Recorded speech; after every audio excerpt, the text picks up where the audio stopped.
Biyernes ng gabi, may bahagyang pag-asa na ang pagkawala ni Nancy Gatrey ay nasa isang mahalagang yugto na. Dramatikong paghinto ng sasakyan at sinalakay ng Special Weapons and Tactics Team ang isang bahay. May isa pang lalaking inaresto at pinalaya. Walang naaresto ayon sa sheriff. Kaya ano na ang mangyayari ngayon habang lumalaki ang pag-aalala kung mahahanap pa ba ang taong nakita sa harap ng bahay ni Nancy noong Pebrero 1 at kung maibabalik pa si Nancy sa kanilang tahanan. Nasa kaso kami ng Law and Crime. Ako si Chris Stewart.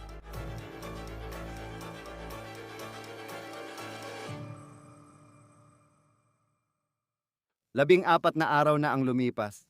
Ngunit hindi pa rin natin alam kung nasaan si Nancy Gatrey o kung sino ang kumuha sa kanya noong Pebrero 1 ng gabi sa kanilang bahay. Marami tayong kailangang pag-usapan na nangyari kagabi sa isang bahay na mga 2 milya mula sa bahay ni Nancy Gatrey. Bukod pa rito, nagkaroon ng isang dramatikong paghinto ng sasakyan na umano'y may kaugnayan sa paghahanap kay Nancy Gatrey. Narito ang mga larawan ng investigador, FBI at mga deputy ng sheriff na nagsisiyasat ng sasakyang pinahinto sa traffic stop. Huminto ang sasakyan sa isang fast food na Culver's. Hindi pa rin alam kung bakit ito ang pinili ngayon. Ang isa pang aktibidad ng mga alagad ng batas ay naganap sa isang bahay, ayon sa The New York Times. Ang bahay na yon, mga 2 milya mula kay Nancy Gatrey, ay nasa mataas na antas na kapitbahayan ayon sa The New York Times. May babaeng nakatira roon kasama ang kanyang adult na anak, ayon sa isang kapitbahay na nakausap ng outlet. Ayon sa ulat, tumanggi ang babae na magbigay ng komento sa media outlet. Ayon sa sheriff ng Pima County, kaya pumunta ang Special Weapons and Tactics Team sa bahay ay dahil sa natanggap nilang tip. At ayon sa sheriff, isang search warrant mula sa federal court ang ipinatupad sa bahay na iyon. Isang lalaki ang inaresto at inimbestigahan, pagkatapos ay pinalaya rin. Walang naaresto. Hindi pa tiyak kung ano ang kinuha ng FBI mula sa bahay at maaaring patuloy silang sumusunod sa mga lead base sa mga natagpuan doon. Mahalagang tandaan na kapag may search warrant, kailangan mong magbigay ng ebidensya sa isang hukom na titingin at magsasabing sige. Ito ay isang bagay na pinaniniwalaan kung nagbibigay ng pahintulot na pumasok sa bahay ng isang tao at kunin ang ilang ari-arian mula rito. Kaya kung titignan mo, dapat mong paniwalaan na may ebidensya ang pulis na nagturo sa kanila sa bahay na ito. Tandaan mo, mas maaga ngayong linggo nag-raid sila sa bahay malapit sa United States. Mexico border, 1 oras mula Tucson. Naalala mo si Carlos, yung DoorDash driver. Hininto siya, dinetain at inusisa pero pagkatapos ay pinalaya rin siya ng mga pulis. At ayon sa sheriff ng Pima County, mukhang totoo ang alibay ni Carlos. Kaya parang hindi siya sangkot sa pagkawala ni Nancy Gatrey ngayon. Nangyari ang pagsalakay noong Biyernes ng gabi ilang oras matapos makumpirma ng Pima County Sheriff ang mahalagang impormasyon. Natagpuan ng DNA bukod pa sa kay Nancy Gatrey sa loob ng bahay. Hindi pa tiyak kung ang DNA ay sa lalaking may maskara na nakita sa labas ng bahay nang siya'y dinukot. At mahalagang tandaan na maaaring ito lang ay DNA ng isang taong nasa loob ng kanyang bahay. Maaaring kaibigan, maaaring isang taong nagtatrabaho sa bahay para tumulong sa kanya. Alam nating hinilingan ng DNA samples ang mga inupahang tumulong gaya ng hardinero. Ngayon tungkol sa bahay ni Nancy Gatrey, kailangan nating pag-usapan ang isang kakaibang pangyayari na naganap kahapon sa kanyang bahay.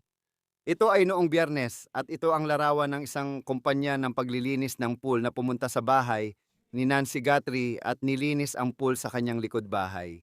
Ngayon, nagdulot ito ng tanong at pagdududa lalo na't crime scene ang bahay ni Nancy Gatrey.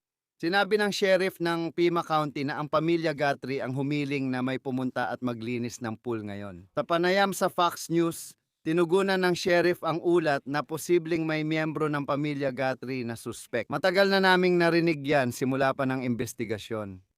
At tila binaliwala yon ng sheriff sa isang banda. Aniya, 100% nakipagtulungan ang pamilya Guthrie at sinunod lahat ng utos ng mga autoridad. Pero nang tanungin siya kung may miyembro ng pamilya Guthrie na natanggal na bilang suspek sa kaso, sinabi niya wala pang natatanggal. Nagpahayag ang kagawaran ng sheriff ng Pima County na wala silang suspek o taong interesado sa kaso. Mukhang malaking lead ito sa kaso kaya gusto ko itong ipakita sa inyo. Ayon sa FBI, ito ang uri ng backpack na suot ng taong nakita sa labas ng bahay ni Nancy na pinakikialaman ang kanyang front door camera sa mga larawang iyon. Ngayon, ang backpack ay isang 25 litro na Ozark Trail Hiker Pack backpack at talagang nakaka-interes. Ang tanging lugar na maaari mong mabili ito ay sa Walmart lang, yun lang, hindi ito sa maliit na tindahan ng sporting goods, pero isa pa rin itong bagay. Kailangan mong paniwalaan yon. Nakikipag-ugnayan ang pulis sa Walmart at kinukuha ang record kung sino ang bumili ng backpack na yon. Baka may impormasyon sa mga nakaraang linggo o buwan na makakatulong matunton yung taong nakita natin sa mga larawan ng FBI. Malaking tulong ito sa paghahanap ng tao dahil nakita siya sa surveillance video sa harap ng porch. At kapag tiningnan mo yung video ng taong may suot na maskara at nakita mo yung backpack, mapapansin mong puno yung backpack. Hindi pa malinaw ang laman nito ngayon. Kasabay ng backpack photos, naglabas din ng FBI ng paglalarawan sa taong ito. Sabi nila, lalaki ang suspek na may taas 5'5" o 5'10" at karaniwang pangangatawan. Maaaring hindi ito mukhang malaking bagay, pero kapag inisip mo ang taas na yan, marami ka nang pwedeng hindi isama sa listahan ng mga posibleng suspek. Dinoble ng FBI ang pabuya para sa impormasyon na tutulong mahanap si Nancy Gatrey at ang kumuha sa kanya. Ngayon, ang pabuya ng FBI ay umabot na sa $100,000. Kinumpirma ng autoridad sa media na may natagpo ang pares ng guwantes sa paghahanap malapit sa lugar ni Nancy. Ayon sa sheriff ng Pima County sa Quvoa Television, hindi pa malinaw kung may kaugnayan ito sa kaso ni Nancy. Natagpuan nila ang maraming pares ng guwantes at ang ilan ay 10 minuto ang layo sa silangan at kanluran. Hindi pa tiyak kung makakatulong ang mga yon para mahanap si Nancy Guthrie ngayon. Ayon sa sheriff ng Pima County sa Fox News, wala silang nahanap na guwantes sa bahay o ari-arian ni Nancy Guthrie. Partikular, hindi malinaw kung ano-ano pang mga video ang hawak ng mga autoridad sa kasong ito. Meron pa kayang iba maliban sa mga nakita at alam natin? Kinailangan daw ng FBI na maghukay ng malalim sa mga server ng Nest camera para makuha ang mga larawan na akala nila ay hindi umiiral. Ilang araw pa lang ang lumipas, muli nilang ipinakita ang lalaking iyon sa harap ng hagdan. Hindi pa rin malinaw kung ano pang impormasyon o video ang maaaring ilabas nila sa publiko. Humihingi sila ng tulong sa publiko, lalo na sa may home surveillance cameras tulad ni Nancy Guthrie para sa dagdag na video. Noong hapon ng Huwebes, naglabas ng panawagan ang sheriff. Sinabing gusto nila ng mga video mula Enero 1 hanggang Pebrero 2, 2026. Malapit sa East Skyline Drive at North Campbell Avenue, nasa loob ito ng 2 milyang radius ng bayan. Gusto nila ng mga video ng sasakyan, trapiko, naglalakad o kahina-hinalang gawain. 4 na minutong biyahe patimog mula sa interseksyon ang bahay ni Nancy. At ayon sa autoridad, kinokontak nila ang mga tao sa Neighbors app. Kaya para sa sino mang nanonood, kung makatanggap kayo ng request mula sa mga autoridad para sa video, lalo na kung taga Pima County, Arizona kayo, ang opisyal na request ay magkakaroon ng asul na checkmark. Naglabas ang autoridad ng X-link para makapag-sumite ng video ebidensya ang publiko. Sinabi dati ng autoridad na naghahanap sila ng video noon. Gusto ko ulit itong pag-usapan. Dahil sinabi ng Quvoa Television na ang mga tao sa Catalina Foothills area ng Tucson, doon nakatira si Nancy, ay hinilingan ng surveillance camera footage para sa mga partikular na oras. Noong Enero, 11 sa pagitan ng 00:00 ng gabi at hating gabi. Yan ay mga 22 araw bago kinuha si Nancy. Tapos gusto rin nila ng footage mula sa umaga ng Enero, 31 yon ng araw bago kinuha si Nancy. Sa pagitan ng 30 at 11:00 ng umaga, ayon sa KVOA, may kahina-hinalang sasakyan sa isang kalye bandang 10:00 ng umaga malapit doon. Kaya dahil dyan, gusto kong ipakita sa inyo ang poster ng nawawalang tao na inilabas na ngayon ng FBI.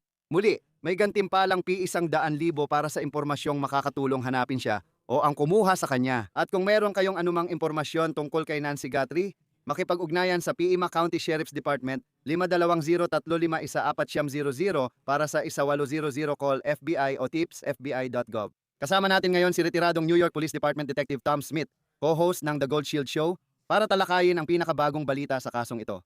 Laging masarap kang makasama sa Law and Crime. Kagabi, sinundan natin ang Special Weapons and Tactics Team habang pumapasok sila. 2 lokasyon, isang traffic stop at isang raid sa bahay. At mula sa labas, parang sige, eto na. Alam mo yon, parang tama ang tinatakbo ng investigasyon. Pero ngayon nalaman natin na parehong pinalaya na ang 2 taong na-detain. Ano ang masasabi mo tungkol sa development na yan? Sige, balikan muna natin ng kaunti kung ano ang nangyari bago yon. Dapat silang magpakita ng sapat na ebidensya sa hukom para makakuha ng warrant at kailangang patunayan ang probable cause para dito. Hindi lang basta saan mo gusto, kailangan mong maging specific sa hinahanap at kung saang parte ng bahay ka maghahanap. Hindi ka pwedeng basta kumuha. Gusto ko ng search warrant para sa bahay na ito. Kailangan nilang ipaliwanag ang kasong ito sa hukom gamit ang ebidensyang meron sila at malinaw na wala rito ang alam ng publiko. Kaya kumbinsido ang hukom na sapat ang ebidensya para maglabas ng warrant. At pagkatapos pumunta sila at maingat na isinagawa ito, ginamit ang warrant at nalaman kung ano ang meron. Kaya kung nasaan tayo ngayon, alam mo sa bawat pagkakataon, Chris, parang umuusad tayo ng 3 or 4 na hakbang tapos babalik tayo ng 5 at ganyan talaga ang takbo ng kasong ito. Hindi ito kakaiba sa mga komplikadong kaso. Ganito talaga ang nangyayari. Oo. Kahapon nakausap namin ang retiradong homicide detective mula Pima County. Tinanong ko siya dahil nakikita ko ang frustration ng publiko. Alam ko rin bilang investigador parang sino ang may pakialam dyan. Alam mo parang may kakilala ka online at may mga ganyang kritisismo. Paulit-ulit lang silang bumabalik kina Nancy o Annie na parang ano bang bago ngayon na di nyo nakita kahapon? At alam ko na ganyan talaga ang takbo ng prosesong ito. Kapag may na-detain, makikita natin na may inaaresto na at nasa kustodya sila. Pero minsan, saksi lang sila o may hawak na impormasyon. At pagkatapos ay iniimbitahan sila sa istasyon ng pulis. At doon, alam mo na, maaari silang ma-interview ng mga detective doon. Paano mo ilalarawan yon? Depende yan sa mga pangyayari. Ito ang ilang particular na sitwasyon tungkol sa search warrant. Kaya nung lumabas ang issue kagabi, isa sa kanila ay nakaposas, pinoposasan ng mga tao para sa kaligtasan ng lahat. Dahil yung mga pulis na pumapasok, yung mga ahente na pumapasok, hindi nila alam kung sino ang mga taong ito. At kung may kinalaman man ito sa krimen, yung suspect na nasa may pintuan ay may dalang baril. Kaya kailangan mong isaalang-alang lahat ng yon. Ang pag-detain sa kanila ay hindi ibig sabihin na pwede silang ikulong habang buhay. Ngunit sa oras na iyon, hindi sila pwedeng umalis hanggang di nasasagot ang mga tanong. Ngayon, kung gusto nila ng abogado, ayos lang, karapatan nila yon. Pero nagsasagawa sila ng investigation at sa oras na iyon, hindi sila pwedeng umalis. Pagkatapos nagpapatuloy ang proseso, naayos ang mga bagay, nasasagot ang mga tanong, at pagkatapos alam mo na malaya nang umalis ang lahat at magkakaroon ng communication. Alam mo, ginagaranti ako sa iyo, habang nandito ako, hindi sila nag-iisa. Sige, may ilang sasakyan sa paligid ng lugar na yon, tinitiyak na hindi sila aalis. Hindi sila pupunta sa paliparan, hindi rin sila pupunta sa hangganan. Alam mo mga gano'n kasi nasa radar pa rin sila at may mga tanong pa rin tungkol sa warrant kagabi. Kasama na rin ang pag-detain. Alam ko, pwedeng hawakan ng tao ng 24 na oras pero dito, tingin ko 12 oras o mas mababa lang sila hinawakan. May nababasa ka bang ibig sabihin na pinalaya sila? At hindi hinold hanggang oras na yon, siguro mga 3:00 ng umaga bukas o ganon. Nung dinala sila sa kustodya, may nakita ka bang senyales na pinalaya sila bago ang pinakamahabang panahon na dapat silang palayain? Hindi, kasi bilang investigador na gumawa nito, alam mo yon, palagi kaming kumukuha ng mga tao para tanungin. Yung mga taong may malalim na kaalaman sa kasong ito at lahat ng ebidensyang meron sila, malalaman nila agad kung sangkot ba talaga ang mga taong ito o hindi. Sa pamamagitan lang ng pagtatanong ng mga interview ng kahit anong uri ng interrogation. Alam mo, malalaman nila kung tama ba ang direction nila or hindi, at kung tama ang direction nila, mas hahaba pa ang panahon ng investigation. Siyempre, kung alam mong wala silang kinalaman, hindi mo na kailangang magpaligoy-ligoy o mag-imbento pa, pero sigurado akong pinaglaanan nila ng oras yan. At ang mga taong may pinakamalalim na kaalaman tungkol sa kasong ito ay sila ring nagtatanong sa kanila para masigurong lahat ng tanong ay nasagot. Nasa tamang direksyon man sila o hindi, malinaw na sapat na ang mga nakalap kagabi sa mga panayam para palayain sila ngayon.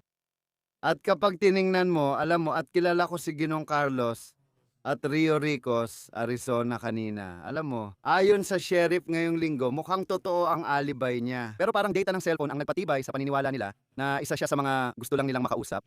At pagkatapos, ay nagsagawa sila ng court-ordered na paghahanap sa kanyang bahay. Hanggang ngayon, hindi pa malinaw ang opisyal na detalye kung bakit sila napunta sa bahay na ito. Mga 2 milya mula kay Nancy Guthrie. Nagkaroon din ng traffic stop sa malapit na Culvers. Pero base lang sa nakikita mo sa labas, parang ano ang tila estratehiya nila sa pagtukoy ng mga taong gusto nilang makausap? Maraming paraan, Chris. May cellphone data ka ba o DNA test na ginagawa nila? Hindi natin alam ang resulta ng panawagan sa publiko na tingnan ang kanilang mga camera sa bahay nila sa loob ng isang particular na panahon. Yeah, and pati na rin ang mga lead na pumapasok, ibig kong sabihin, umabot na yata sila sa 3,000 lead na nakuha nila mula nang lumabas ang video. Kaya kailangan mong hanapin sila at kung may pumasok na lead na posible, alam mo yun, susuriin mo ito at maaari kang makipagtulungan. Kung ano man ang sabihin nila sa tip, maaari itong magdulot ng sunod-sunod na hakbang. Kaya lahat ito ay may kinalaman sa kung ano ang nakokolekta at kung ano ang alam ng mga investigador sa ngayon. At muli, sinasabi ko sa iyo, sa ngayon, baka 5% lang ng alam natin ang alam nila ngayon. Tama, lalo na dahil nakikita ko ang pagod ng iba sa comment section ng mga kwento natin. Sa online, makikita mong gusto na ng tao ng sagot sa kasong ito. Pero matagal talaga bago, alam mo na, tuluyang malaman kung ano talaga ang nangyari. Alam mo, tumatak din sa akin ang pag-aresto nung isang gabi kasama ang lalaki malapit sa hangganan ng United States-Mexico. Sinabi niya na ayon sa mga ahente o deputy na nag-interview sa kanya, kamukha raw ng mga mata niya ang nasa surveillance picture. Pagpasok sa bahay, dala ang search warrant. Ipinakita ng mga pulis ang surveillance picture at tinanong ang biyanan, ito ba ang manugang mo? At parang nung narinig ko yon, nag-alala ako kasi parang sigurado sila na nakuha na nila yung tao pero ayon sa sheriff, hindi pala. May pag-aalala ba na baka yun talaga ang direksyong tinatahak nila? Pero sa totoo lang, sa huli parang ngayon, okay na sila na hindi pala talaga itong tao na 'to, 'di ba? Ngayon kailangan nating magsimula ulit sa umpisa at alamin kung sino pa ang maaaring nandoon sa lugar nung gabing yon. Oo, umaasa ako na sa mahigit 30 taon ko sa ginagawa kong ito, hindi lang sila nagbase sa nakita nila. Susubukan kong magbaka sakali at sabihin na may iba pang basehan bukod sa mga mata niya. Maaring sinabi nila ito sa kanya o sa pamilya niya. Di ka pupunta sa hukom para mag-request ng warrant at sabihing tugma lang kasi ang mga mata niya. Mas marami pang kinalaman doon. Tungkol dito, Chris, ganito kasi, hayaan mong ipaliwanag ko paano ito gumagana. Kapag ganito kakomplikado ang kaso, may mga particular na grupo at team na inaatasan para sa tiyak na gawain. May mga license plate recognition reader, surveillance camera at background check pati criminal record ng mga tao.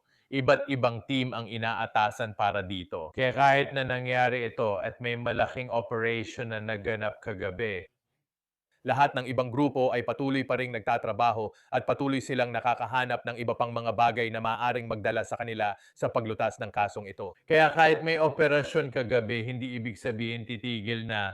Tuloy pa rin ang lahat ng ginagawa. Kaya kahit nakagabi ay mukhang maganda ang naging resulta, may mga lead pa rin na sinusundan. At maraming pagkakataon na kahit may mga pahayag na inilalabas ang mga pulis sa publiko, posible pa rin na may ibang bagay silang ginagawa sa likod ng mga eksena. Naalala ko si Brian Koberger, dati sabi nila, wala pang suspek kaya binabatikos ang mga pulis sa Idaho. Pero sa totoo, meron na sila at binubuo lang ang kaso. Malinaw naman na sa sitwasyong yon, ang alam natin noon ay isang pagpatay ang nangyari. Tinutuklas pa rin natin ang kinaroroonan ni Nancy Guthrie batay sa ilang pampublikong pahayag. Bahagi nito, alam mo, maaaring nangyayari lang ito sa gilid, pero lahat ay sinusubukang basahin ng kilos at sinasabi ng sheriff. Dati siyang nagbibigay ng press conference pero ngayon ay hindi na. Patuloy pa rin siyang nagbibigay ng pahayag at panayam. Kaya nakikita ang pagkadismaya ng publiko. Sa huli, pabor ako sa mas maraming impormasyon sa media. Ngunit gaano kahalaga ang opinyon ng publiko at gaano ba kalawak ang alam nila? Alam ko maraming haka-haka at kakaiba ang sitwasyon. Gaano kalaki ang epekto nito sa mga nagtatrabaho sa kasong ito? Sa totoo lang, sinusubukan mong huwag makinig sa mga nangyayari sa labas ng mga team na yon dahil madidistract ka lang. Minsan napupunta ka sa direksyong hindi naman lead at walang masyadong saysay, pero ginagamit mo pa rin resources. Gets mo, sang-ayon ba ako na hindi lahat i-freeze out? Sa tingin ko, dapat pa rin may alam ang lahat sa isang tiyak na antas. Hindi mga detalye o bagay na makakaapekto sa integridad ng kaso, kundi para lang may alam sila. Kasi, gaya ng ilang beses ko nang sinabi, Chris, kapag tuluyan mong ini-freeze out ang lahat, doon nagsisimula ang mga conspiracy theory, chismis, at kung ano-ano na lang ang naiisip ng mga tao. At yun ang nagiging sagabal. Kasi Yung mga tao na kung ano-ano na lang ang naiisip, sila pa yung tumatawag sa tip line. Nauubos tuloy ang oras ng mga investigador sa mga totoong lead at mga lead na may saysay, hindi lang basta guni-guni ng kung sino. Ilang araw na rin silang walang balita mula sa sheriff o FBI. Oo, kasi alam mo na at nakikita na natin yon. Ibig kong sabihin, maghanap ka lang online at parang, alam mo yon, sinusubukan mong sundan lahat ng posibleng lead kahit kami, sinusubukan naming alamin kung alin ba talaga ang lehitimong dapat sundan. At karamihan dito ay hindi totoo. At makikita natin kung paano tatakbo ang natitirang bahagi ng kasong ito. Hindi pa ako nagkaroon ng pagkakataon na tanungin ka tungkol lang doon sa surveillance video na dumating at kapag nakita mo ang taong ito na may suot na maskara, may dala silang backpack. Naniniwala kaming alam namin ang brand at ito ay isang bagay na ibinebenta sa Walmart. Pero ano ang unang tumatak sa'yo nang una mong mapanood ang video na yon? Noong una ko itong napanood, naalala ko nung nakuha ko ito at napanood ng mga 5 hanggang 7 beses, palagi akong nauuwi sa parehong conclusion. Hindi siya isang bihasang kriminal, baguhan siya sa ginagawa niya. Hanggang ngayon, paulit-ulit ko pa rin itong sinasabi. Sa simula ng kasong ito, hindi ko iniisip na ang target talaga ay kidnapping. Sa tingin ko, pangalawang ideya lang yon. Hindi siya kumikilos na parang nagmamadali siya. Alam mo yon, parang Diyos ko, kailangan kong makapasok sa bahay na to bago ako makita ng taong nasa loob. Wala siyang kakaibang kilos habang naglalakad sa paligid ng bahay, kaya sa tingin ko hindi niya alam na may tao sa loob. Maaring minamanmanan niya ang bahay at nakita niyang umalis si Nancy pero hindi niya alam na bumalik ito. Hindi siya mukhang nagmamadali na gawin ang kahit ano. Kung may tao sa bahay at siya ang target mo, alam mong may kidnapping, magmamadali ka. Pumasok ka, kunin mo, isakay sa kotse, at umalis agad. Hindi yung papasok lang tapos tatakpan ng camera at kung ano-ano pa. Para sa akin, ang weird nun. Tulad ng sabi ko, naniniwala akong hindi talaga kidnapping ang orihinal na plano, kundi pangalawang krimen lang. Pakiramdam ko habang pinapanood ko, parang hindi niya alam na may camera hanggang sa makita niya. Pero hindi siya naapektuhan, yun ang nakakatakot. Kadalasang nakikita ito sa mga sumusubok pumasok sa bahay. Kapag nakita nila ang Ring doorbell camera, agad silang umaalis. At parang hindi man lang siya naapektuhan doon. Yung backpack, kilala ang brand at galing Walmart, malaking lead ito na makakatulong sa kanila. Pero alam mo, hindi ito parang maliit na sporting goods store. At sino ang makakaalam kung yung backpack na yon ay nabili pa buwan o taon na ang nakalipas? Gaano ba kalaking bagay yon sa pagsubok malaman kung sino siya? Nagiging malaking palaisipan ito. Nakita mo yung video, nakilala mo yung backpack, at alam mo kung saang tindahan ito binebenta, kaya pupunta ka doon. At ako, babalik ako ng kahit 1 buwan or 2 para subukang makita kung makakakuha sila ng stock keeping unit number ng alam mo yung panahong yon at kung may nabenta ba nung panahon na yon. And pagkatapos, itutugma mo yon sa mga posibleng video na kuha sa ibabaw ng mga cashier. Alam mo, baka may makuhanan na bumibili ng mga yon. Alam mo, matinding trabaho ito. Huwag mo akong maintindihan ng mali. Nabanggit ko lang yun saglit, pero marami talaga nun. Maraming hirap at sobrang detalyadong trabaho ito, pero ito ay isang bagay na dapat sundan at isang lead na pwedeng habulin. Sa tingin ko, ginagawa nila yon dahil doon ka magsisimula. Pupunta ka sa pinakamalapit na Walmart at mula ron, unti-unting magtatrabaho ka palabas. Pero hindi lang Walmart ang nagbebenta nito, isa lang ito sa pinakasikat. Kaya makakasalamuha ka rin ng iba pang mga tindahan na pwedeng nagbebenta rin nito. Kailangan mo talagang magsimula at tingin ko magandang panimula yon. Ngayon, opisyal ng ika-15 na araw, 2 linggo na mula nang siya ay nawala. Mga 75% siguro. Wala pa ring bagong impormasyon. Ibig kong sabihin, alam ko na maraming pahayag mula kay Sheriff na palitan ng sagot. Pero mukhang yung pinakamalapit sa investigasyon tulad ng FBI at Pamilya Guthrie, wala talagang masyadong lumalabas na impormasyon. Isang napansing pahayag kahapon ay tungkol sa pamilya na naging sobrang kooperatibo, 100%. Ayon kay Sheriff, ginawa na nila ang lahat. At pagkatapos ay parang, kung ang pamilya ay naalis na sa listahan? At sabi niya, wala pang naaalis. At biglang tinitingnan ng mga tao yon at sinasabi, ibig sabihin hindi pa natatanggal ang pamilya. Parang paano mo nga ba talaga maaalis ang isang tao sa listahan sa puntong ito? Alam mo, may ilang bagay na sinasabi si Sheriff na siguro hindi niya dapat palawigin, alam mo yon, kasi parang kinontra niya ang sarili niya sa isang pahayag. Kaya walang makikinig hanggat walang nakaposas, nakakulong at may kaso na walang ligtas. Lahat pa rin ay iniimbestigahan, maging pamilya, kaibigan, kapitbahay, o mga hindi kilala, lahat ng iyon. Walang ligtas hanggat hindi nahuhuli ang tamang tao. At kapag tinitingnan ko rin ito dahil alam ko na daan-daan, sabi nila, daan-daang ahente ang nagtatrabaho dito pati na rin ang mga miyembro ng law enforcement. Nakita natin ang napakaraming special weapons and tactics kagabi. Ang FBI Crime Lab ay sinusuri ang mga ebidensya. Alam ko may konting kontrobersya sa pribadong laboratorio sa Florida na konektado sa Pima County, pero marami talagang nagtatrabaho rito. Parang umuupo lang ako dito na 75% ng impormasyon ay di pa natin alam. Paano kaya hanggang ngayon di pa rin nahuhuli ang kumuha kay Nancy Guthrie? Pag tinitingnan mo ang investigasyon at nakikita ang nangyayari, anong development sa kasong ganito ang pwedeng magbago ng lahat? Sa tingin ko, hinihintay pa nila ang DNA result mula sa bagay na nakuha nila sa bahay. Hindi iyon kay Nancy. Yan ang pinagtutuunan mo ng pansin ngayon at baka bukas ay may iba ka namang pagtutuunan ng pansin. Pero sa tingin ko ngayon, yung DNA sample na ipinadala sa Florida ay magiging malaking bagay. Malaking bahagi iyon sa kasong ito. Kung yung DNA na yon ay nasa data system, malaking bagay iyon. Lahat kami ay nag-aabang at umaasa na magkakaroon ng malaking lead. Alam mo, hindi perpekto ang mga kriminal, walang perpektong krimen.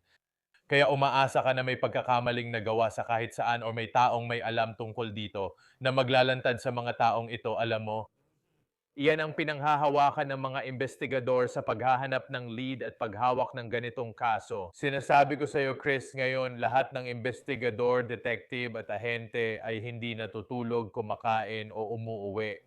Ginagawa nila ang lahat ng makakaya nila dahil gusto mong matapos ito kahit ano pa ang kalabasan. Pero hindi sila tumitigil. Alam mo yon? Alam ko ito kasi naranasan ko na at naging bahagi ng ganitong mga kaso. Personal na rin para sa akin.